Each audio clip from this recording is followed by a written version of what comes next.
Hey, welcome to another product review from Medical Gear Outfitters.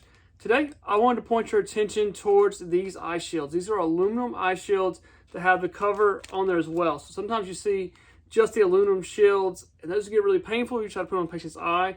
So these have the cover there as well. So if someone gets like a small object in their eye, piece of metal, piece of wood, part of shrapnel, thing comes back, or even chemicals, things like that, you can cover their one eye.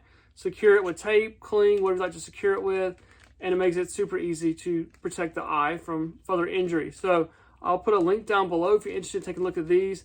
I think these are more for like if you're at the gun range, you do woodworking, things like that. If you're in a wood shop, I think you should probably take a look at this.